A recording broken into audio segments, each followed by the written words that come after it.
Hello friends, आज मैं आपको आयुर्वेदिक के विषय से जिन लोगों की उंगली जो ये स्मॉल फिंगर होती है इसमें स्पैज्म हो जाता है। तो स्पैज्म का मतलब होता है ऐंठन आ जाना। तो लिटिल फिंगर हाथ की स्पैज्म हो जाना, little finger spasm of hand, ठीक है। इसका ट्रीटमेंट बताने जा रहे हैं। अब इसमें होता है क्या है, जनरली स्पाज्म का मतलब ऐंठन ऐंठन आ क्यों सकती है, या तो उसमें ब्लड में सर्कुलेशन प्रॉब्लम कर रहा है, या फिर उन जॉइंट्स में कुछ यूरिक एसिड प्रॉब्लम है, या फिर आर्थराइटिस प्रॉब्लम है, या फिर आपके गॉट रिलेटेड प्रॉब्लम है, या आर फैक्टर है, ठीक है। या ये सब चीज़ें हो सकती हैं। नहीं तो क्या हो सकता है, सर्वाइकल की जो वर्टिब्रा होती है गर्दन से, स्पाइन से, उसकी नर्व यहाँ तक पहुँचती है। तो वो अगर कहीं से कंप्रेस हो रही है या उसमें कोई प्रॉब्लम आ गई है या डिस्क बल्जिंग हो गई है, तो उस केस में भी उंगली स्मॉल फिंगर स्पाज्म हो जाता है, ऐंठन हो जाता है। ये चोट लग गई, ट्रॉमा हो गया, तब भी लिटिल फिंगर स्पाज्म कर जाती है। लंबे टाइम तक लिखते रहते हैं या कुछ लोग ऐसा काम करते हैं तो जिसकी वजह से स्मॉल फिंगर जो होती है छोटी वाली वो स्पाज्म हो जाती है, यानी ऐंठ जाती है। तो ऐंठने के रीज़न बहुत सारे हुए। और एक कंडीशन और होती है, अगर आपको हाइपरटेंशन या हार्ट रिलेटेड प्रॉब्लम है तो आपकी छोटी उंगली देख लीजिएगा, उसमें ज़रूर ऐंठन आएगी, या फिर ये टेढ़ी रहेगी, सीधी नहीं हो पाएगी, फ्लेक्सिबिलिटी की कमी हो जाएगी। तो ये सब रीज़न होता है। अगर हार्ट में कोई भी वॉल्व में प्रॉब्लम है तो ये जो फ्लेक्सिबिलिटी की प्रॉब्लम कर देता है, फ्लेक्सिबिलिटी ख़त्म हो जाती है। या तो मिडल वॉल्व में प्रॉब्लम होगी, या फिर जो भी वॉल्व होगा वो सारे वॉल्व आपकी उंगलियों से कनेक्टेड होते हैं।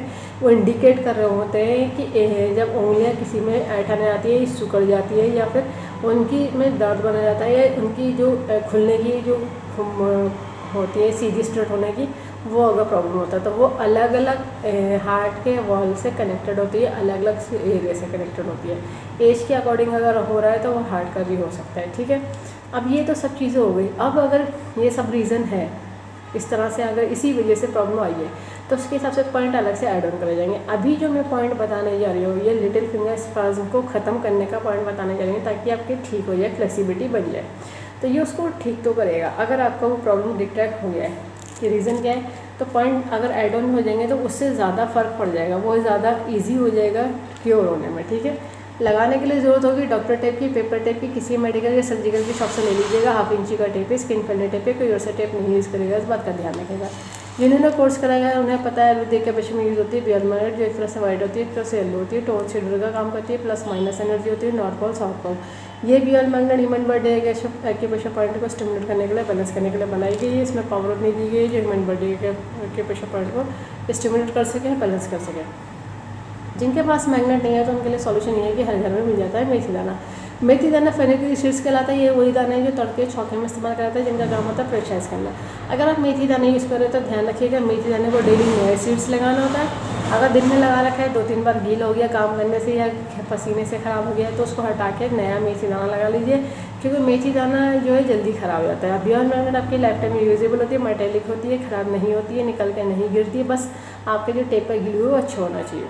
पॉइंट जो मैं बताने जा रही हूँ, जिन्होंने TCM पढ़ी वो लोग समझ जाएंगे। TCM के हिसाब से बताने जा रही हूँ, और TCM के अकॉर्डिंग पॉइंटों पे या तो बियल मैग्नेट लगेगा या फिर मेथी दाना लगेगा, दोनों में से एक ही चीज़ लगेगी।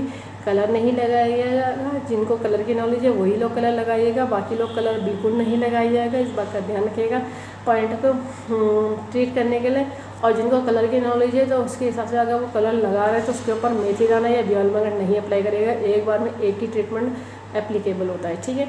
पॉइंट की लोकेशन समझ लीजिए, ये हमारी इंडेक्स फिंगर है। इंडेक्स फिंगर में मिडिल फिंगर की तरफ जो मेरिडियन चलती है वो हार्ट की मेरिडियन चलती है। तो देखिए ये अपर फैलेंक्स जो अपर पोर है, इसको अगर बिल्कुल हाफ करेंगे तो यहाँ पॉइंट आ जाता है H का 8, हार्ट का 8 पॉइंट।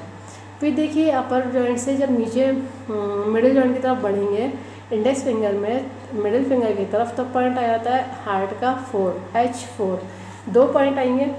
इस पॉइंट के इस कंडीशन के अकॉर्डिंग ये पॉइंटों को करा जाएगा सीडेड करने का तरीका ये रहेगा कि बियल मैग्नेट पेपर टेप में सा दिखना चाहिए येलो, यानी जो विजिबिलिटी है मैग्नेट की वो येलो होनी चाहिए, जो स्किन पर टच होना है वो वाइट टच होना है। तो देखिए मैं एक हाथ में तो आपको मेथी दाने से दिखा देती हूँ और एक हाथ में आपको बियल मैग्नेट से दिखा देती हूँ। तो आप जिनके पास मैग्नेट है वो मैग्नेट लगा लीजिएगा, और जिनके पास बियल मैग्नेट नहीं है तो वो लोग मेथी दाना लगा लीजिए। जब तक बियल मैग्नेट का अरेंजमेंट हो जाता है तब बियल मैग्नेट। ये देखिए ये येलो विजिबल हो रहा है, येलो कलर दिख रहा है, तो यानी कि ये हमारा सीडेड हो गया है। अब देखिए मैंने इस हाथ में कलर नहीं लगाया है, मार्क नहीं करा है, मैं इस हाथ में आपको मेथी दाने से अप्लाई करके दिखा रही हूँ। तो जिनके पास ब्योल मैंगड है वो ब्योल मैंगड लगाइए और मेथी दाने वाले मेथी दाना लगाइए, ठीक है। और जब मेथी दाना लग जाता है तो मेथी दाने को एक एक पॉइंट को 5 बार प्रेशराइज करके छोड़ दिया जाता है। जब भी टाइम मिले तो मेथी दाने वाले को प्रेशराइज कराया जाता है, ब्योल मैंगड को प्रेशराइज नहीं कराया जाता है। इस बात का ध्यान रखिएगा। 10 से 12 घंटे लगा कर रखें, डेली लगाइए जब तक कि आपकी ये उंगली की स्पैज़्म ख़त्म ना हो जाए। अगर रीज़न डिटेक्ट हो गया है कि आपके इसके अलावा बॉडी के अंदर क्या है तो उसके हिसाब से पॉइंट डायग्नोस के बाद ऐड ऑन कर लीजिए। और इस वीडियो को ज़्यादा से ज़्यादा शेयर करिए, सब्सक्राइब करिए, लाइक करिए, ताकि लोगों को पता चल जाए आयुर्वेदिक के पीछे सभी तरह के डिजीज़ को ट्रीट कर देते हैं, क्योर कर देते हैं, कंट्रोल कर देते हैं, रूट कॉज को ठीक कर देते हैं। फ्यूचर में दोबारा कोई प्रॉब्लम नहीं आती, बस लाइफ स्टाइल को ठीक रखना होता है। बेल आइकन प्रेस करना ना भूलिएगा। जब भी मैं नया वीडियो अपलोड करूँगी तो आपको लेटेस्ट नोटिफिकेशन मिल जाएगा। लाइक करना ना भूलिएगा। इस वीडियो को अंत तक देखने के लिए thank you very much. See you next time.